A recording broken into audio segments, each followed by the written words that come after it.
chamar no gabinete, roubou minha frase. Eu creio que todos nós estamos felizes com Jesus, amém? Glória a Deus. Pelo jeito, a chuva espantou alguns logo no entardecer, né? Antes de nós irmos embora, depois você vai passar uma mensagem para alguém dizendo, de sua falta hoje, nosso culto. Mas vamos lá, abra sua Bíblia no livro de Salmo, ou em Salmos, no Salmo de número 51. Salmo de número 51. Nós vamos ter a ceia do Senhor nessa noite. A palavra é referente à ceia. O título dessa palavra é Tocando o Coração de Deus na ceia do Senhor.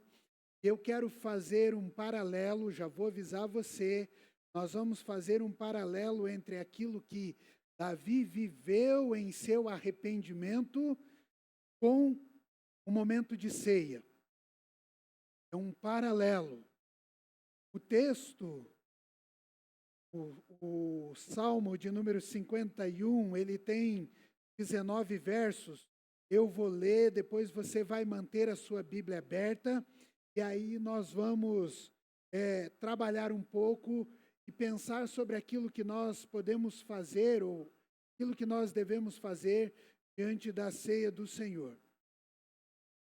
O salmista Davi começa assim: compadece-te de mim, ó Deus, segundo a tua benignidade e segundo a multidão das tuas misericórdias. Apaga as minhas transgressões, lava-me completamente da minha iniquidade e purifica-me do meu pecado. Pois eu conheço as minhas transgressões e o meu pecado está sempre diante de mim.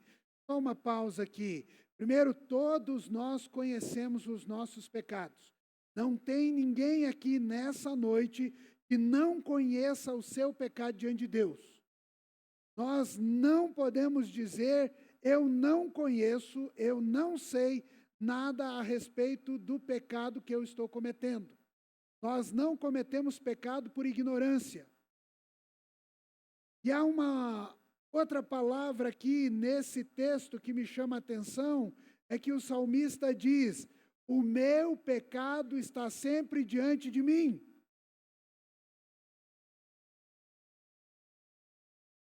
Com certeza, quando você levanta de manhã cedo, ou você vai escovar os dentes, pentear o cabelo, você olha para o espelho.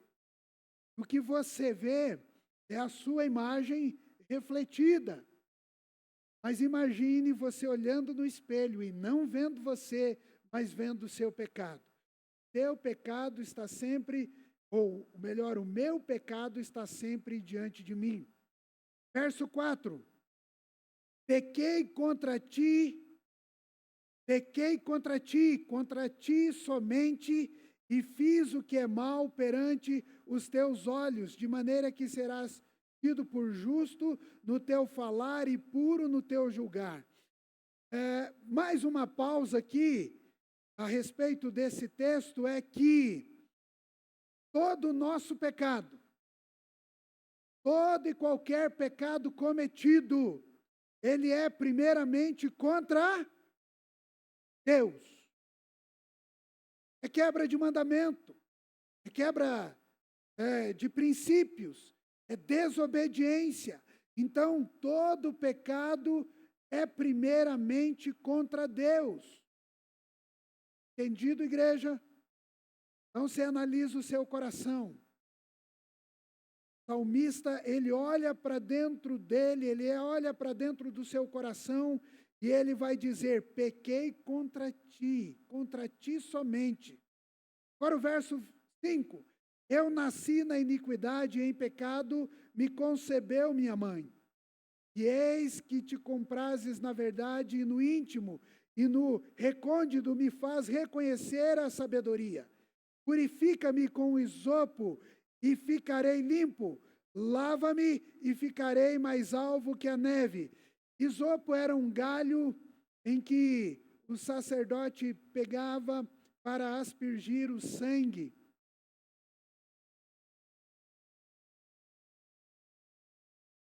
Pensei que eu estava com um problema. Falei assim, Deus conectou alguma coisa aqui na minha mente. Deixa eu só esclarecer uma coisa importante. Irmãos, nós temos mais de 15 pessoas trabalhando lá com as crianças, mais de 15 pessoas servindo agora no Ministério Infantil, no Kids, né? E eles estão celebrando o Dia da Criança lá. Dia das Crianças. Está bem organizado, muito bonito, um pessoal criativo, louvado seja Deus, né? Mas eu pensei que eu estava bugando. Ué, o que está acontecendo com a minha mente? Então, isopo era um galho, voltando, isopo era um galho que o sacerdote pegava ali para aspergir o sangue, né? Durante alguns rituais na cerimônia e no culto judaico. Ok? Então, não é isopo de isopor. Cadê o Clodoaldo? Não está aí hoje. Eu ia fazer uma brincadeira. O Clodoaldo está hoje em uma outra igreja. Foi convidado para assistir um batismo, né, de alguém muito conhecido, alguém íntimo da família, e ele está lá celebrando. Eu já lá ia falar, meu professor de português, por gentileza. Mas vamos lá, então não vai dar para brincar com o português hoje, então o isopo não é de isopor, tá bom? É um galho de uma árvore. Faz-me ouvir o júbilo e a alegria, para que exulte os ossos que esmagaste. Escondeste o rosto dos meus pecados e apaga todas as minhas iniquidades. Agora vem um versículo aqui que é maravilhoso. Cria em mim, ó Deus, um coração puro e renova dentro de mim um espírito inabalável.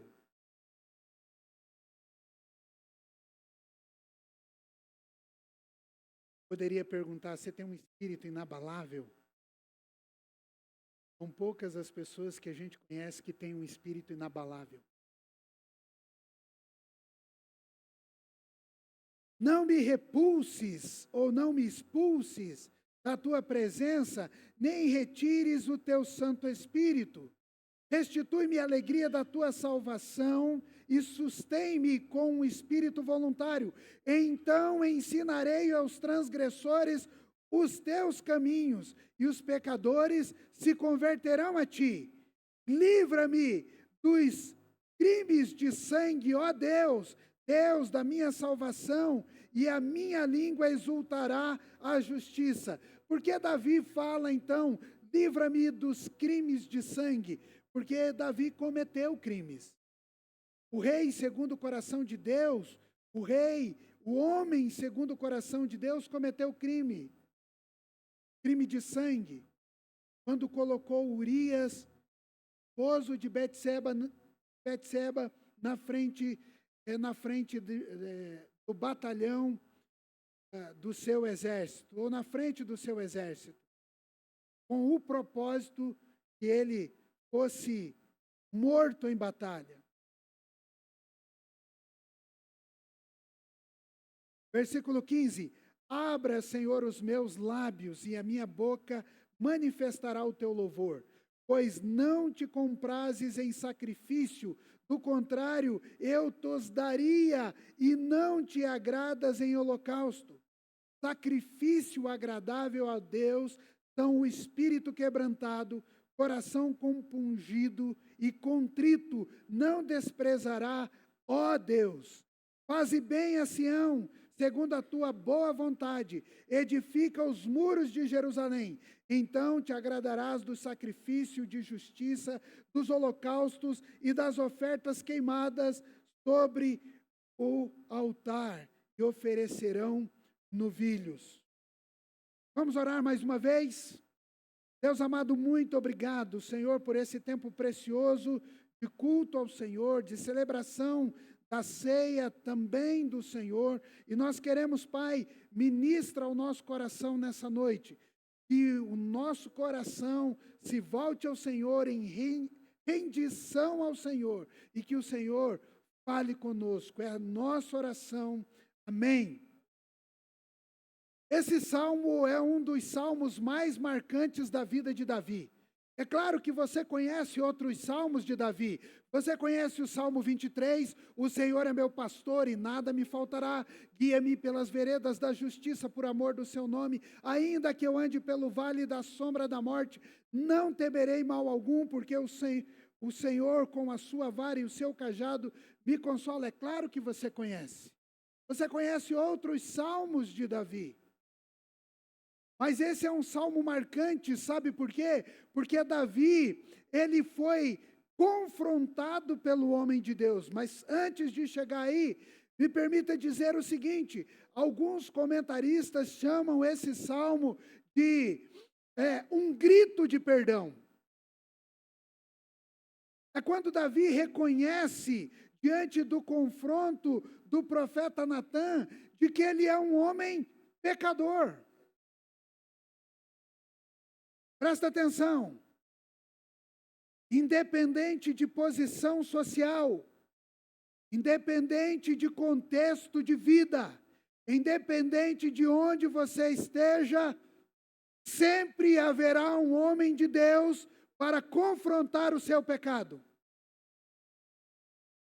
Eu esperava um amém, mas eu sei que você não quer ser confrontado pelo seu pecado, ou confrontado diante do seu pecado. Sempre haverá um servo do Deus vivo para confrontar você e o seu pecado. Para trazer à tona aquilo que, por vezes, está escondido no seu coração. Aquilo que, por vezes, eu escondo no meu coração. E sabe, gente, Deus trabalha de maneira assim, muitas vezes que nós não compreendemos. Preste atenção. Às vezes ele vai usar um desconhecido para chegar diante de você e falar: ei, conserta a tua vida. Conserta a tua vida. Coloca a sua casa em ordem. Essa história do pecado de Davi, você encontra em 2 Samuel capítulo 11. Depois você pode estudar esse texto e ver como Davi arquitetou, planejou o seu pecado com Betseba.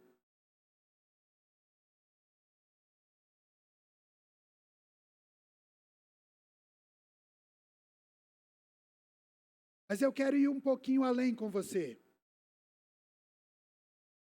Talvez você pergunte aí no seu coração: qual foi um pecado que Davi cometeu? Davi violou vários mandamentos da lei de Deus. Davi quebrou vários princípios estabelecidos para a sua vida. Davi transgrediu princípios importantíssimos. Eu vou citar aqui rapidamente para você, e a nossa mídia vai jogando ali o texto. Primeiro, Davi quebrou o mandamento: não matarás. Davi, embora indiretamente, mandou matar Urias. Ou, ele não matou diretamente Urias, mas indiretamente mandou matar. Êxodo capítulo 20, verso 13. Não adulterarás. Êxodo 20, 14. Davi cometeu adultério ao ter relações com Betseba, esposa de outro homem. Não furtarás. Ao tomar Betseba, esposa de Urias, Davi desrespeitou o direito que Urias tinha sobre a sua esposa. Não darás falso testemunho. Êxodo 20, verso 16. Davi tentou encobrir os seus pecados, manipulando eventos e situações para esconder a verdade de Urias e também do povo. Não cobiçarás a mulher do próximo.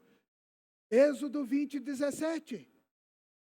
Davi cobiçou Betseba, esposa de Urias.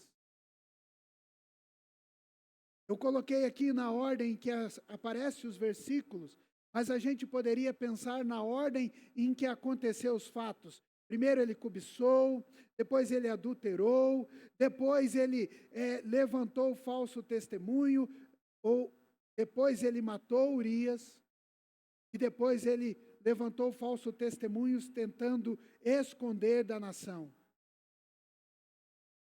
Além dos mandamentos, Davi também violou leis mais amplas sobre justiça, lealdade, cuidado com os servos e cidadãos do seu reino.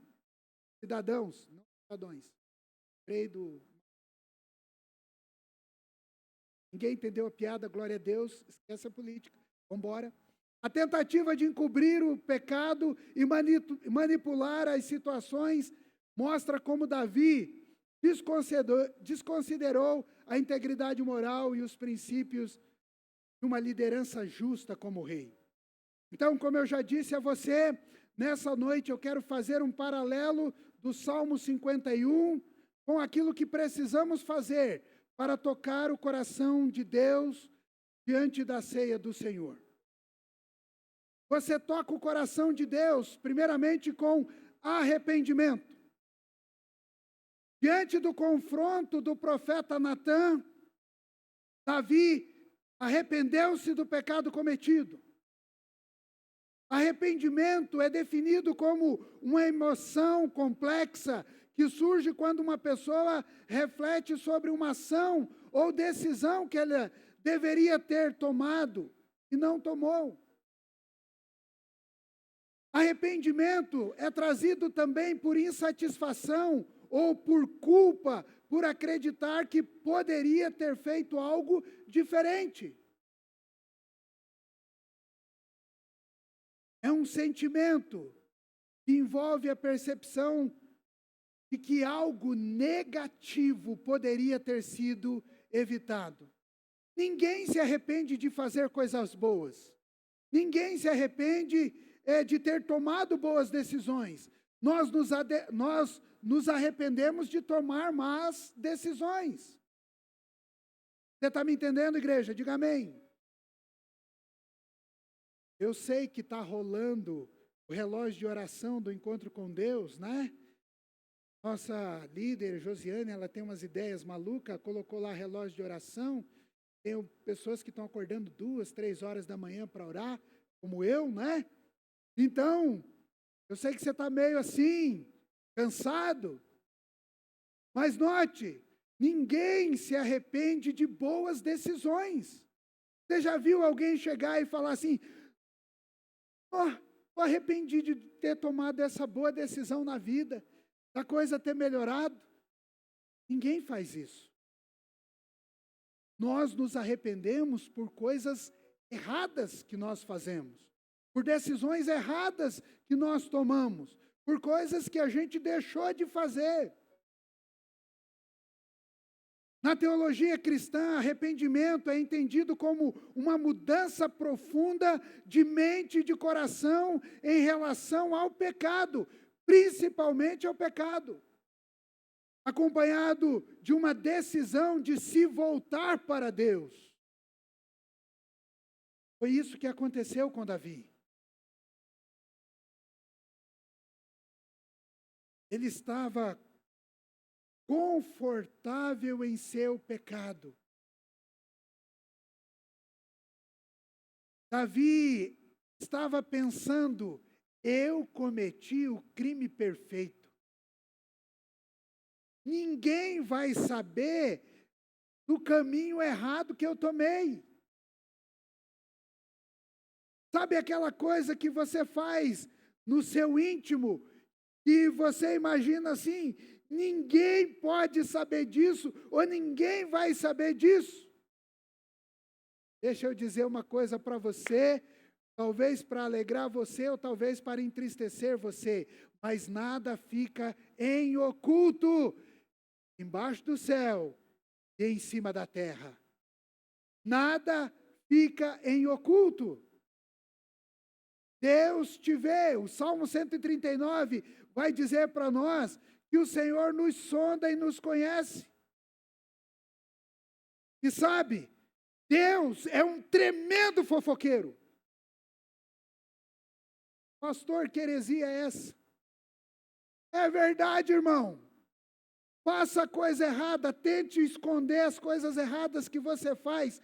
Deus vai chamar um homem dele, um homem de Deus, um profeta de Deus, e vai falar: você está errando, você está fazendo isso escondido.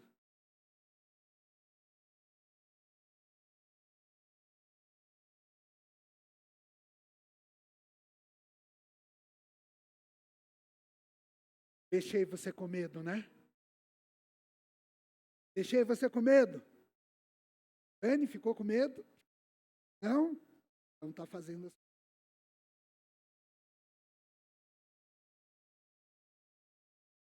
É verdade. Deus não deixa nada em oculto.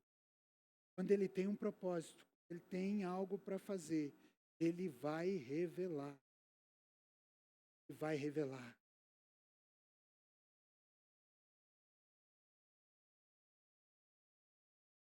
Mas arrependimento é mudança de mente. É metanoia. Significa literalmente mudança de mente. Metanoia significa mudança de mente. Isso implica em uma reavaliação daquilo que nós estamos fazendo. Confissão e arrependimento do pecado. Tristeza no coração. Conversão, fruto de arrependimento. É o que a teologia traz para a gente como significado dessa palavra arrependimento. O evangelista Mateus diz no capítulo 3, verso 8: provem por suas ações que vocês se arrependeram. Quando nós nos arrependemos, quando nós confessamos o nosso pecado, quando nós mudamos de atitude, de mente, de coração, precisa acontecer em nós um gerar de frutos novos diante da situação.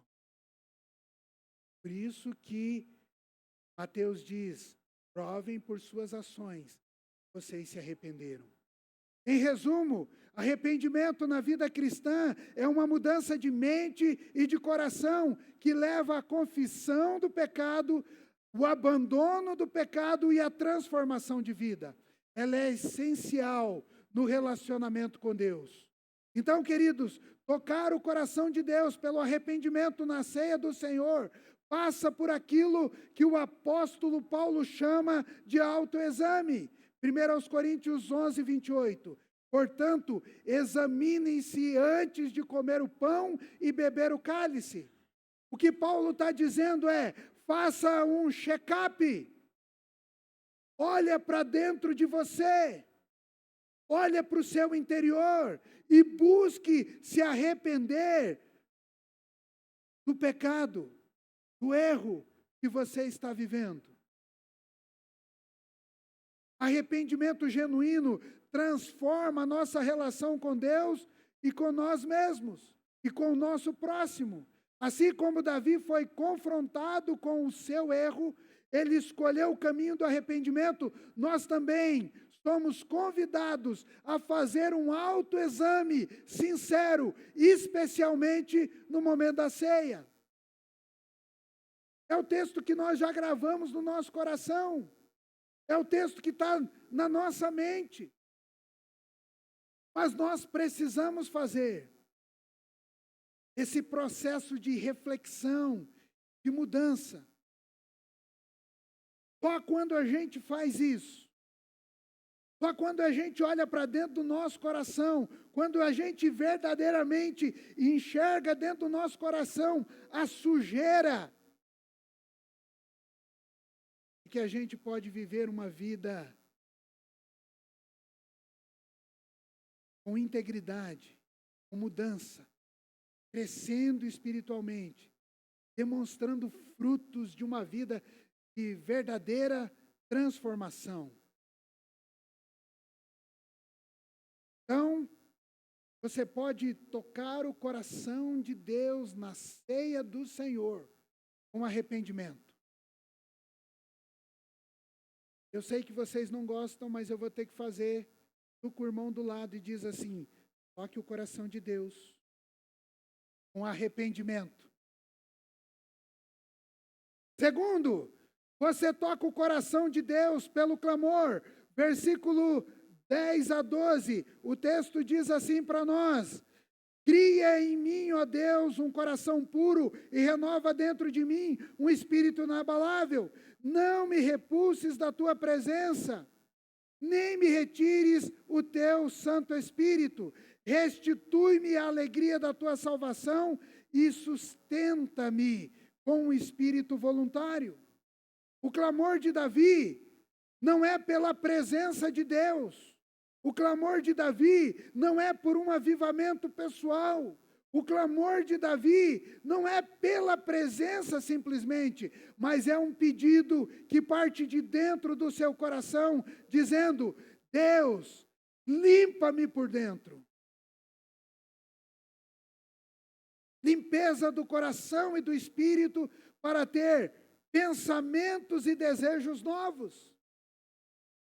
Cria, ó Deus, um coração puro e renova dentro de mim um espírito inabalável.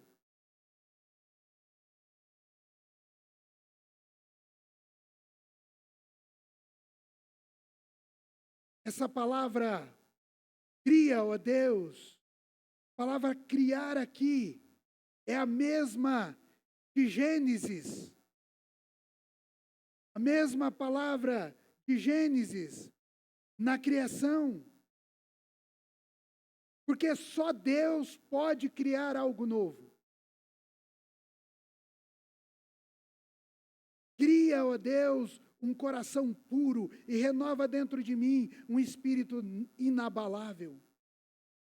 A boa conduta só provém de um coração limpo e de um espírito inabalável. Em seu clamor a Deus, Davi suplicou: e volte a alegria da sua salvação. Deus quer que nós estejamos perto dele para experimentar uma vida plena e completa. Mas o pecado encoberto faz com que essa intimidade seja impossível. Outra marca do clamor de Davi é o desejo de permanecer na presença de Deus. Não me expulses da sua presença. Em outras palavras, Davi está dizendo: não me jogue para fora. Não me solte, Deus. Não me rejeite. Não me abandone. Tocar o coração de Deus pelo clamor na ceia do Senhor passa pelo desejo de ser limpo e permanecer na presença. Sabe, queridos, às vezes nós pensamos que a vida é assim. A gente vem no culto, o Senhor nos limpa, a gente vê a glória de Deus, as manifestações, e ao invés de permanecer na presença de Deus, nós corremos novamente para a sujeira.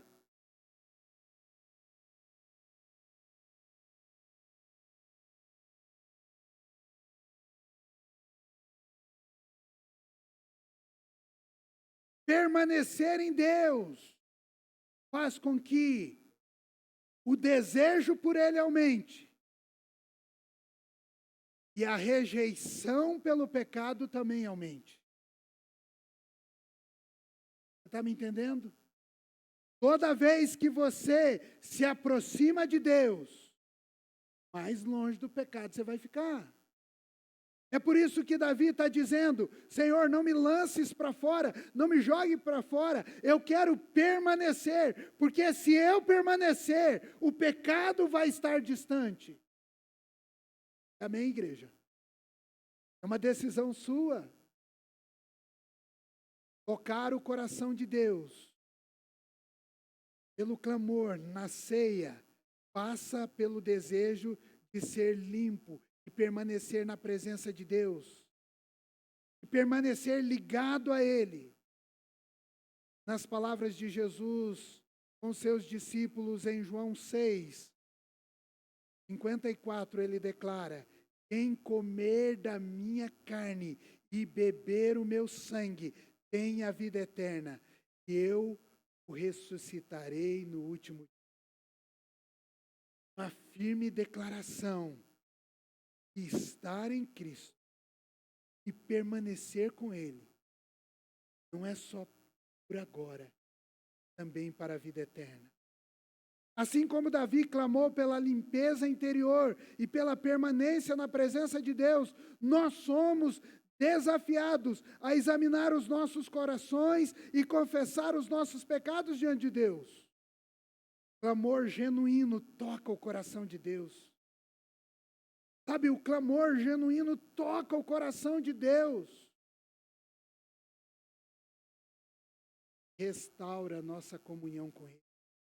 A ceia do Senhor é uma oportunidade para buscar essa purificação e renovar nossa aliança com Cristo. Lembre que a verdadeira vida espiritual só pode ser vivida mediante arrependimento da intimidade com Deus. A minha pergunta a você é: você deseja estar continuamente conectado com Deus, vivendo de forma íntegra, dependente dEle? Para experimentar uma vida eterna, Ele promete a conexão. Você precisa tocar o coração de Deus com amor genuíno. Quando você olha para aquilo que Davi escreveu, talvez isso marque o seu coração também. Diz: ia em mim, ó Deus, coração puro, renova dentro de mim, abalado. Terceiro, você toca o coração de Deus com uma adoração genuína. Se você clama, o Senhor responde, você adora. Verso 13 a 15, olha o que ele diz: então ensinarei aos transgressores o teu caminho, e os pecadores se converterão a ti.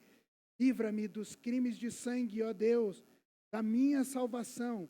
Minha língua exaltará a tua justiça. O versículo 15: abre, Senhor, os meus lábios, e a minha boca manifestará os teus louvores. Davi pede a Deus que abra os seus lábios e a sua boca para um louvor, uma adoração. Pense comigo, o quanto o nosso pecado pode frear nossa adoração. O quanto o seu pecado pode frear a sua adoração. Creio que Davi estava temeroso em adorar a Deus, pois o que iam dizer dele? Então ele faz um pedido ao Senhor: abre meus lábios e a minha boca. Outra questão importante: depender de Deus para adorar. Davi clama: abre, Senhor, os meus lábios, e a minha boca manifestará o teu louvor. Ele confirma que até a capacidade de louvar genuinamente a Deus vem do próprio Deus. Na nossa vigília, na sexta-feira, eu senti falta de muitos irmãos aqui. Eu acho que eu podia pegar o gato morto e bater até fazer miar, mas eu não vou fazer isso. Consideração que nós hoje temos visitantes. Quando nós temos visitante em casa, eu tenho que me portar. Diga amém. Mas eu senti na sexta-feira falta de muita gente na nossa vigília.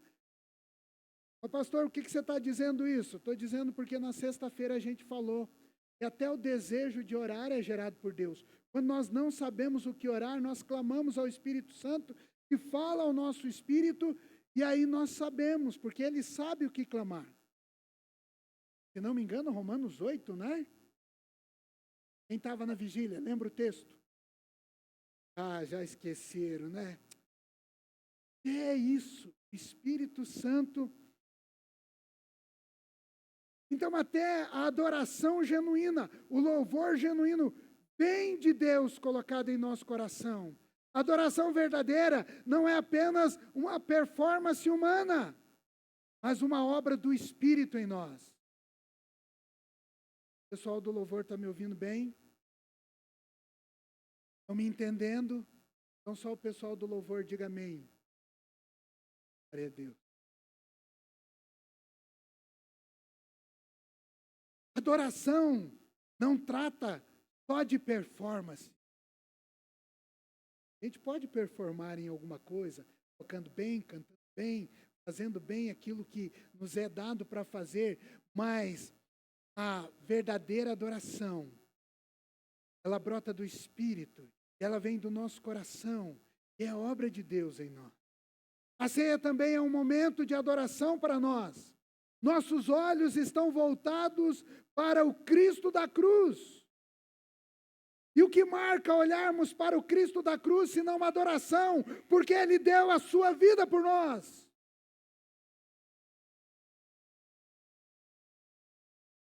Primeiro aos Coríntios, capítulo 11, quando Paulo está falando da ceia, ele começa tratando das dissensões que há entre os irmãos. Não se pode tocar o coração de Deus em um ambiente marcado por discórdias. Em um ambiente de discórdia, não se toca o coração de Deus com um louvor genuíno. Vocês me entenderam? O pessoal da mídia devia ter feito um corte agora.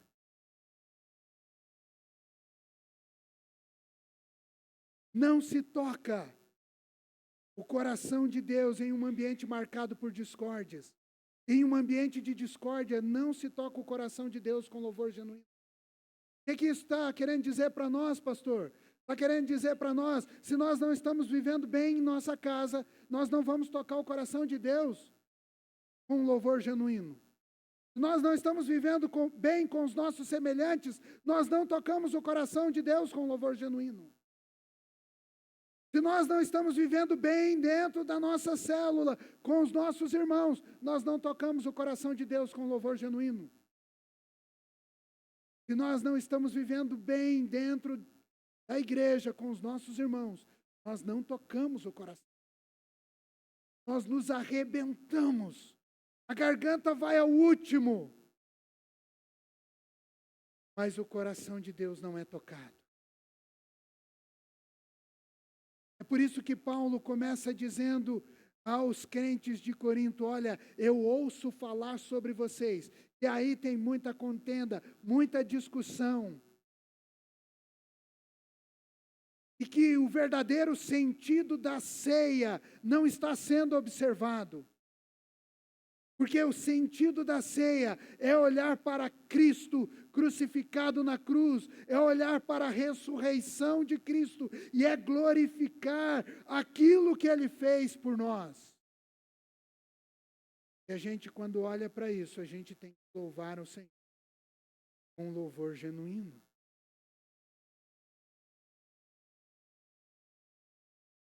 Senhor Jesus, na noite em que Ele estava com os seus discípulos, preparou a ceia, celebrou a ceia. Mateus capítulo 26, verso 30, vai nos informar que eles tiveram um momento de adoração.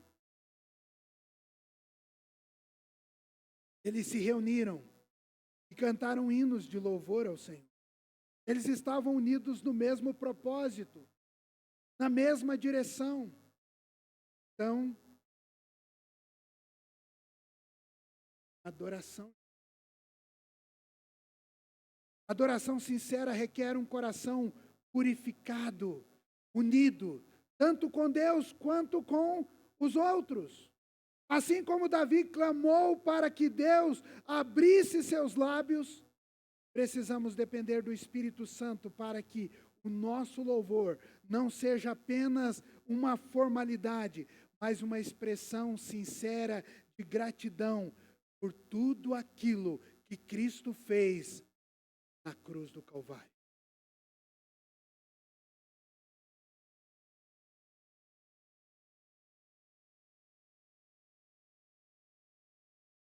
Pecado, divisões podem impedir nosso entusiasmo verdadeiro. Por isso é essencial buscar reconciliação e perdão, especialmente em momentos como a ceia do Senhor. Na comunhão e na unidade da igreja, podemos tocar o coração de Deus com louvor genuíno, assim como Cristo e seus discípulos fizeram ao cantar após aquela ceia. E por último, Alessandro, você toca o coração de Deus pelo quebrantamento, versos 16 e 17. Pois não te comprazes em sacrifício, do contrário, eu tos daria. Não te agradas em holocausto.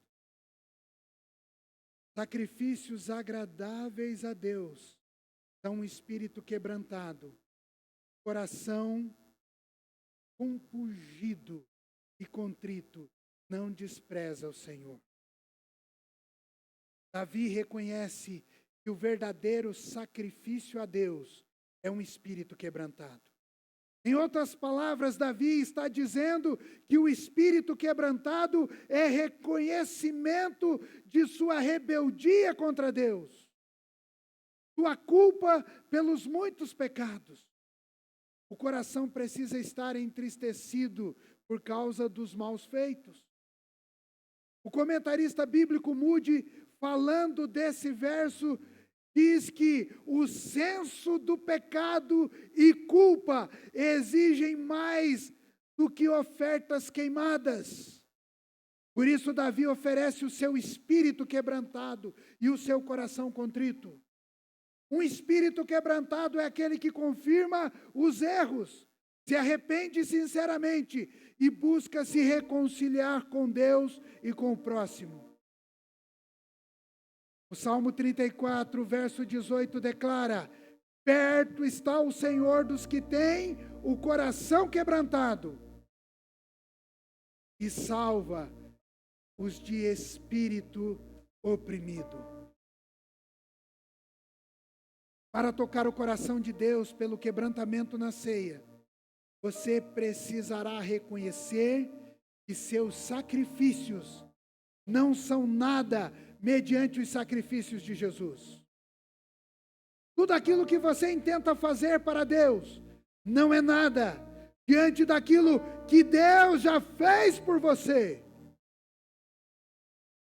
Tudo que você tenta fazer para Deus não é nada perto daquilo que Cristo já fez por você. Paulo faz uma declaração poderosa em 1 Coríntios 11, 26, ele diz: porque cada vez que vocês comem desse pão e bebem desse cálice, vocês anunciam a morte do Senhor. Isso mostra a grandeza do Senhor. Isso mostra o sacrifício perfeito, o maior sacrifício feito pela humanidade. Um coração quebrantado e contrito na ceia do Senhor reconhece que não há nada maior nesse mundo que o sacrifício de Jesus para me salvar, para nos salvar, para me salvar. Tocar o coração de Deus pelo quebrantamento envolve uma reflexão sobre nossa rebeldia, sobre nossa culpa. Assim como Davi fez, precisamos nos arrependermos com sinceridade. Na ceia do Senhor, esse quebrantamento é essencial, pois nos lembra que nada que oferecemos é maior que o sacrifício já feito por Ele. Nosso esforço humano, nossas boas obras não são suficientes. Precisamos depender exclusivamente da graça. Participar da ceia com um coração quebrantado é considerar que somente o sacrifício de Jesus nos salva e renova a nossa aliança com Ele. Essa atitude nos mantém em uma comunhão viva com Deus, transforma o nosso espírito em uma expressão sincera de gratidão. Amém.